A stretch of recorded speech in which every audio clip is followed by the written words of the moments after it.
উত্তরবঙ্গের প্রাচীন ও ঐতিহ্যবাহী বিদ্যাপীঠ কারমাইকেল কলেজ শতবর্ষী এই প্রতিষ্ঠানের গর্ব শুধু শিক্ষা নয়, প্রকৃতির এক বিরল বিষয়ও।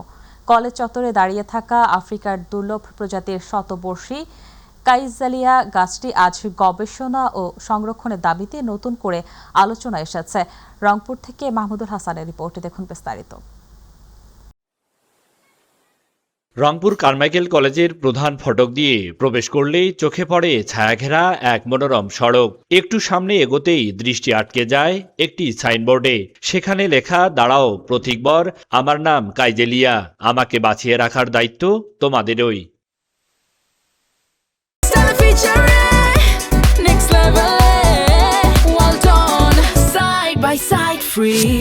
সবুজ শ্যামলে ঘেরা এই ঐতিহ্যবাহী ক্যাম্পাসের গৌরব আরও বাড়িয়েছে শতবর্ষী কাইজেলিয়া গাছটি। গাছটির আদিনিবাস আফ্রিকার সেনেগালের দক্ষিণাঞ্চলে। আফ্রিকার বাহিরে এই গাছের অস্তিত্ব অত্যন্ত বিরল। এশিয়ার মধ্যে শুধুমাত্র আমাদের কারমাইকেল কলেজেই আছে এবং অন্যান্য জায়গা আছে, বাট আমাদের কারমাইকেলের মতো এত প্রাচীন বা এত পুরনো না। কাইজেলিয়া গাছের ফল কাঁচা অবস্থায় সবুজ এবং পাকলে বাদামি রঙের হয়। দেখতে লম্বাটে ও গোলাকার। প্রতিটি ফলের ওজন প্রায় 5 থেকে 10 কেজি পর্যন্ত হয়ে থাকে। যদিও ফলটি বিষাক্ত, তবে প্রক্রিয়াজাত করলে রয়েছে অসাধারণ ঔষধি গুণাগুণ। আমরা এটি প্রিজার্ভ করতে পারছি না, এটা সঠিকভাবে ব্যবহার করতে পারছি না।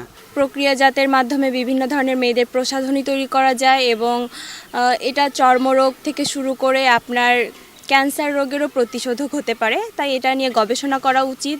শিক্ষার্থীদের দাবি, কাইজেলিয়া গাছ ও এর ফল নিয়ে গবেষণার জন্য কলেজে একটি আধুনিক গবেষণাগার বা ল্যাব স্থাপন করা হোক। একই সঙ্গে গাছটির বংশবিস্তার ও দীর্ঘমেয়াদী সংরক্ষণে কার্যকর উদ্যোগ গ্রহণের আহ্বান জানিয়েছেন তারা।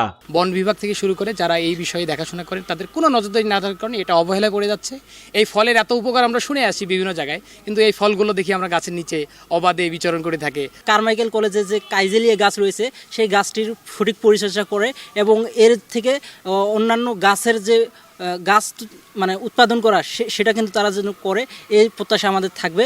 বিশেষজ্ঞদের মতে এশিয়া মহাদেশে কাইজেলিয়া গাছ রয়েছে মাত্র 5টি। এর মধ্যে 2টি গাছই রয়েছে রংপুরের এই কারমাইকেল কলেজে, যা এই বিদ্যাপীঠকে এনে দিয়েছে আন্তর্জাতিক গুরুত্ব। মাহমুদুল হাসান, মাই টিভি, রংপুর।